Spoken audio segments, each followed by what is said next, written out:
السلام عليكم ورحمة الله وبركاته. نحمده ونصلي على رسوله الكريم. أما بعد فقد قال الله تعالى في محكم التنزيل: أعوذ بالله من الشيطان الرجيم. بسم الله الرحمن الرحيم.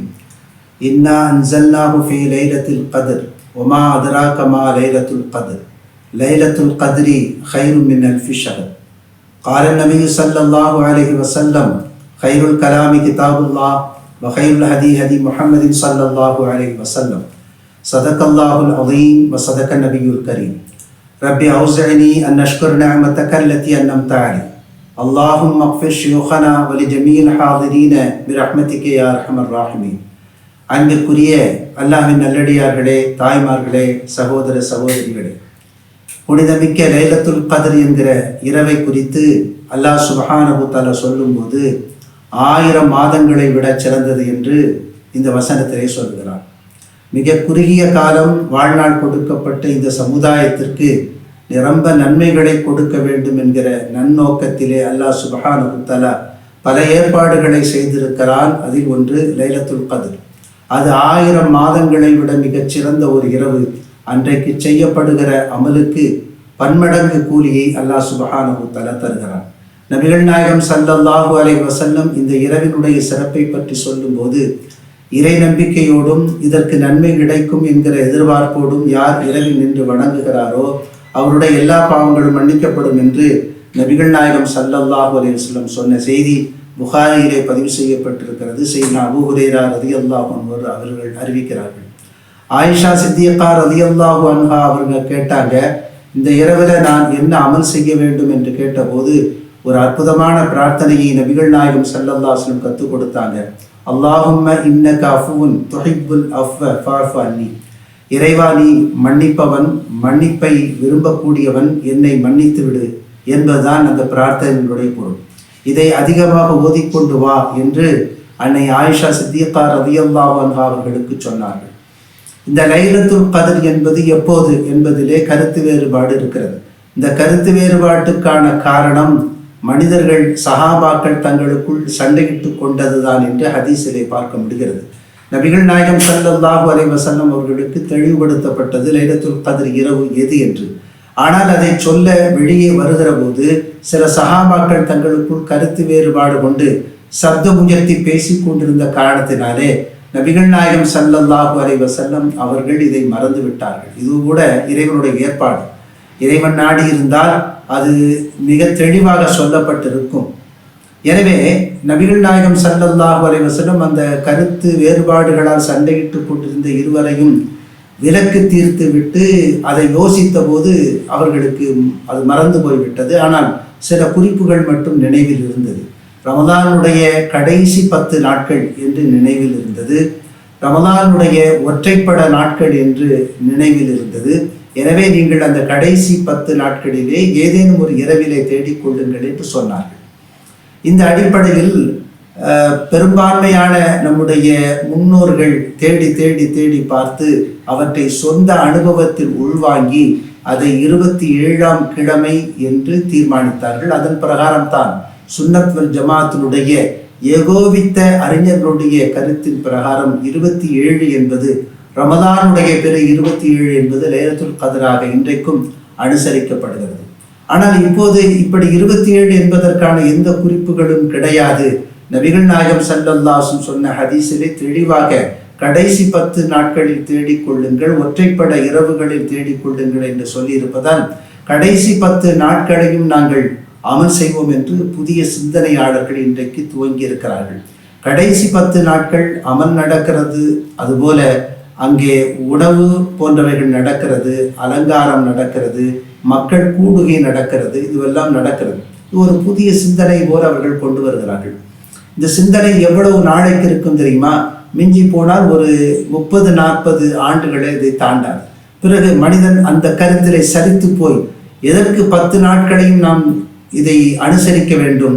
நம்முடைய முன்னோர்கள் தான் சொல்லி இருக்கிறார்களே 27 என்று. குறிப்பாக அந்த ஒரு நாளை மட்டும் அதை அனுசரித்தால் என்ன என்கிற சிந்தனைக்கு அப்போது திரும்புவார்கள். அப்படியே ஒரு 30 ஆண்டு காலம் அல்லது 40 ஆண்டு காலம் போகும். பிறகு அவர்கள் பார்ப்பார்கள், அந்த கருத்திலே சலிப்பு வந்த பிறகு மீண்டும் பழையபடிக்கு 10 நாட்கள் அனுசரிக்க வேண்டும் என்று சொல்வார்கள். நபி ஸல்லல்லாஹு ஹதீஸ் அன்றைக்கும் இன்றைக்கும் தெளிவாக அப்படியே இருக்கிறது. ஹதீஸில் எந்த மாற்றம் கிடையாது. நபிகள் நாயகம் ஸல்லல்லாஹு அலைஹி வஸல்லம் சொன்னார்கள், இறுதி 10 தேடிக்கொள்ளுங்கள், ஒற்றைப்படையில் தேடிக்கொள்ளுங்கள், இராக்காலங்களில் தேடிக்கொள்ளுங்கள். இந்த 3 குறிப்புகள் தான். இது மாறப்போவதே கிடையாது. ஆனால் 27 என்று முன்னோர்கள் சொன்னார்கள் இல்லையா, அந்த முன்னோர்களை நம்புகிற கூட்டம் இன்றைக்கும் 27 அனுசரிக்கிறார். அவர்கள் சும்மா ஒன்றும் சொல்லவில்லை. இன்றைக்கு மார்க்கத்தில் விளையாடுவதைப் போல அவர்கள் விளையாட மாட்டார்கள். நிச்சயமாக அவர்களுக்கு இறையச்சம் இருந்தது. இன்றைக்கு தான் யார் வேண்டுமானாலும் மார்க்கம் பேசலாம் என்கிற ஒரு நிலை வந்து விட்டது. ஆங்கில புத்தகம் படித்துவிட்டு நான் மருத்துவம் பார்க்கிறேன் என்று சொன்னால் எந்த சமுதாயமும் ஒத்துக்கொள்ளாது. நான் புத்தகம் வழியே கார் ஓட்ட கற்றுக்கொண்டேன் சொன்னால் யாரும் எனக்கு கார் தர மாட்டார்கள். சாலையில் என்னை கண்டு பயந்து ஓடுவார்கள். ஏனென்றால் சொந்த அனுபவம் இவைகளிலெல்லாம் வேண்டும் என்று எதிர்பார்க்கிற சமுதாயம் மார்க்கத்தை மட்டும் 4 புத்தகங்களையும் கிதாபுகளையும் படித்து கொண்டால் அல்லது இணையதளத்தில் தேடும் சக்தி அவர்களுக்கு இருந்தால் போதும் என்கிற ஒரு முடிவிற்கு வருகிறது. இது மிகவும் ஆபத்தான ஒன்று. அடிப்படை கருத்துக்கள் யுக முடிவு நாள் வரைக்கும் அப்படித்தான் இருக்கும். லைலத்துல் கத்ரை பொறுத்த மட்டிலே அது அப்படியே இருக்கிறது. அது 27 கடைசி 10 என்பதை மக்களுடைய மன ஓட்டங்கள், மக்களுடைய சிந்தனைகள் தீர்மானிக்கிறது. அது ஒரு 30 ஆண்டு காலம் 40 ஆண்டு காலம் போனதற்கு பிறகு அவர்கள் கொண்ட கருத்திலேயே சலிப்பு ஏற்பட்டு திரும்ப 27 தான் என்கிற கருத்திற்கு வருவார்கள்.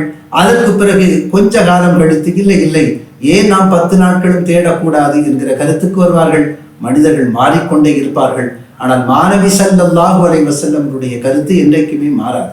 சரி, இது 10 நாட்களும் அனுசரிக்க கூடாதா என்று நீங்கள் கேட்டால் கூடாது என்றும் யாரும் சொல்ல போவதில்லை. அதே நேரத்திலே மிக இலகுவாக முன்னோர்கள் ஒரு வழியை காட்டி தந்திருக்கிறார்கள். அதை ஏன் கையில் இருக்கிற அந்த பரிசு பொருளை ஏன் வீணடிக்க வேண்டும் என்பதுதான் நம்முடைய கேள்வி. 10 நாட்களும் நீங்கள் அனுசரித்தால் அது மிக்க நல்லது. 27 என்பதை நீங்கள் அனுசரித்தால் அது முன்னோர்களுடைய வழி. மொத்தத்தில் அந்த இரவை நாம் விழித்திருந்து நாம் செயல்பட வேண்டும் என்பதுதான் அதனுடைய நோக்கமே தவிர வேறு எந்த நோக்கம் கிடையாது. லைலத்துல் கத்ர் என்பது ஒரு மனிதனுக்கு ஆயுளில் எத்தனை முறை வாய்க்க பெறும் என்று சொல்ல முடியாது. ஆரோக்கியம் இருக்க வேண்டும், சூழல் இருக்க வேண்டும், உடலில் சக்தி இருக்க வேண்டும், நோயற்று இருக்க வேண்டும், அதற்கான எல்லா வாய்ப்புகளும் இருக்க வேண்டும். அப்படி வாய்ப்பு கிடைக்கிற அந்த நாளிலே அவர்கள் பயன்படுத்தி கொள்ள வேண்டும். சரி, இந்த ரமதானை விட்டு தள்ளுங்கள். அதற்கு பிறகு ஒவ்வொரு நாளும் சஹருடைய வேளையிலே மிக முக்கியமான வேளையாக அல்லாஹ் சுப்ஹானஹு தஆலா சொல்லி தருகிறார். அதை எல்லா மதங்களுமே ஏற்றுக்கொள்ளுகிறது. பிரம்ம முகூர்த்தம் என்று சொல்லுகிறது. இறைவன் கூடும் நேரம், இறைவன் இறங்கும் நேரம் என்று கருதுகிறது. இஸ்லாமிய வழக்கில் அடிப்படையில், ஹதீஸுடைய அடிப்படையிலே நபிகள் நாயகம் ஸல்லல்லாஹு அலைஹி வஸல்லம் சொல்றாங்க, அந்த துன்யாவினுடைய முதல் வானத்தில் அல்லாஹ் சுப்ஹானஹு தஆலா இறங்கி கேட்கிறான், என்னிடத்தில் கேட்பவர்கள் இருக்கிறார்களா, நான் பதிலளிக்கிறேன். நோய்க்கு நிவாரணம் தேடுபவர்கள் இருக்கிறார்கள், நிவாரணம் தருகிறேன் என்று ஒவ்வொரு நாளுமே கேட்கிறான். அந்த அற்புதமான நேரத்தை நாம் வீணடித்துக் கொண்டிருக்கிறோம்.